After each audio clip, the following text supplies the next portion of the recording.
Okay, Assalamualaikum. And then, okay, we continue to the part 2.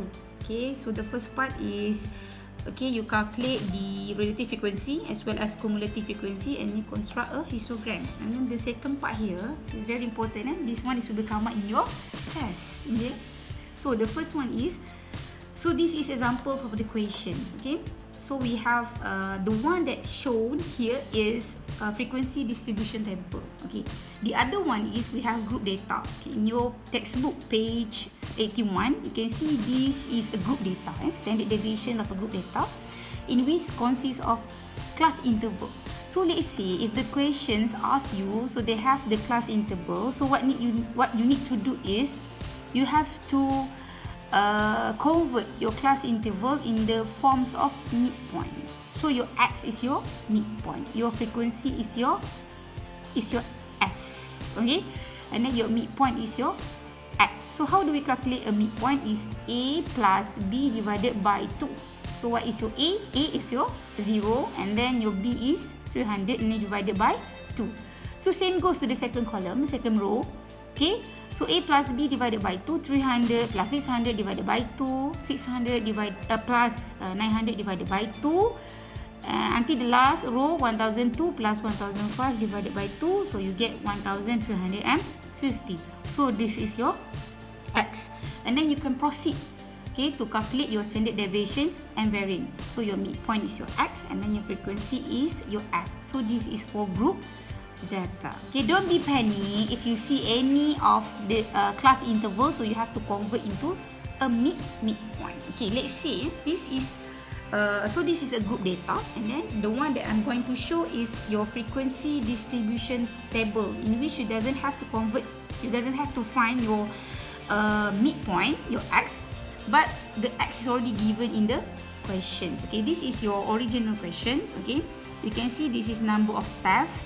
Okay, let's say 1, 2, 3, 4, and then this is the theft claim, yeah, theft claim amount to 250, 150, 60, and 40.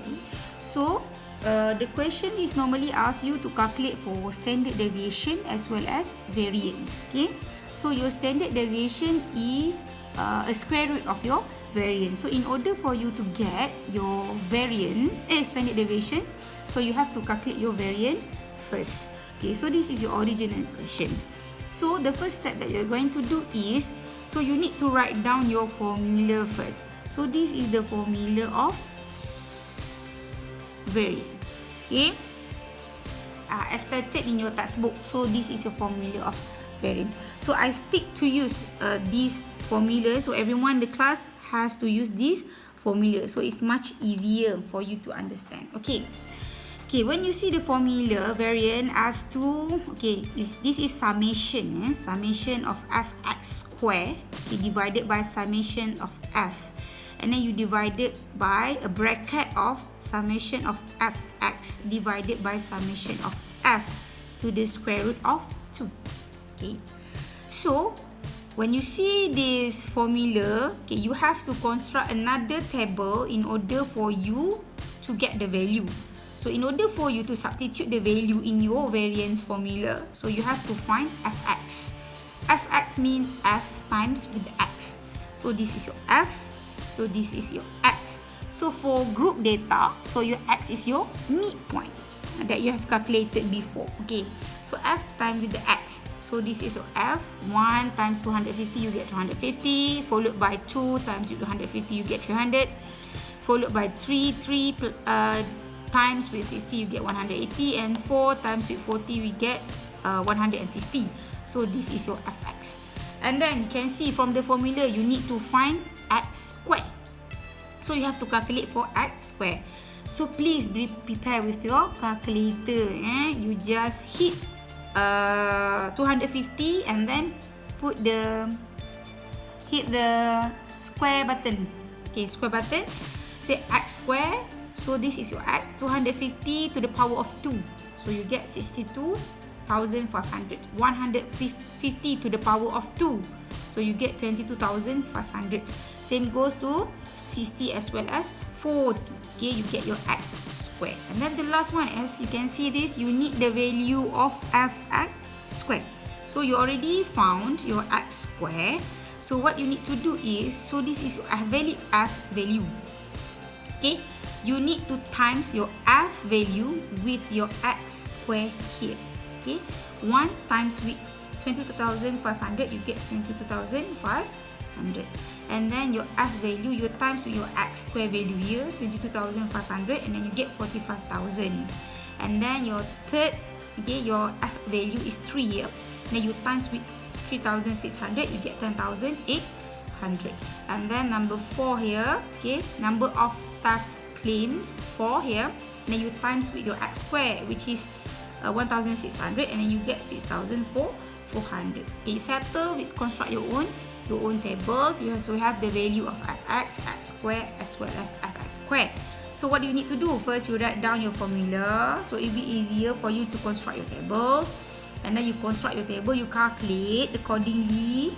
And then you substitute the value into your formula. So this is your formula for variance. So you need the value of fx squared. This is summation. What does it mean by summation? Summation is you add all the value in the columns and then you get the summation. Tambah semua dan you dapat summation. Summarize. Okay, so let's say summation of fx squared. So this is your fx squared. So you have to add from row 1, row 2, row 3, row 4. So you add all these and then you get summation of fx squared is 124,700. Okay, so you just substitute into this column and then divide it by 10. Why 10? Summation of your f. So you add all 1 plus 2 plus 3 plus 4, you get 10. So this is 10. Okay, in the bracket, so please be careful about your bracket. Okay, so summation of fx. So this is your fx. So you have to add. Okay, 250, 300, 180 and 160. So you add all, you get 890 and then you divide it by 10. And then you have to the power of 2. To the power of 2. 890 divided by 10 to the power of 2. Okay, hit your calculator and then you get 124,700 minus 7,000, 7,921. Okay, and then you get 4,549.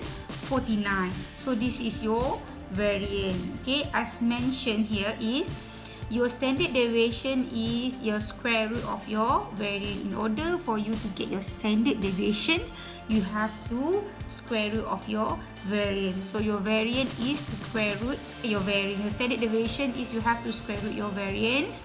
So you get the answer is 37.45. This is how you calculate your variance as well as your standard deviation. So why we need to calculate the standard deviation and variance? Of course, we wanted to calculate each risk. Okay, higher variance indicate that higher risk, low variance indicate low risk. Okay, as well as it indicate that the low variance indicate that the actual outcome is close to the expected value. Okay, I think that's all for your calculation on chapter 3. And then, so the first one is you have to remember is how to calculate your relative frequency, cumulative frequency, and then the second part is how to calculate your variance as well as your standard deviations. Okay, after you understand these two parts, and then you can answer the question that I already upload in your Google Classroom. Okay, I think that's all for today. And then see you on the next video on chapter 4, how to calculate your risk premiums. Okay, stay safe everyone and have a good day. Bye-bye.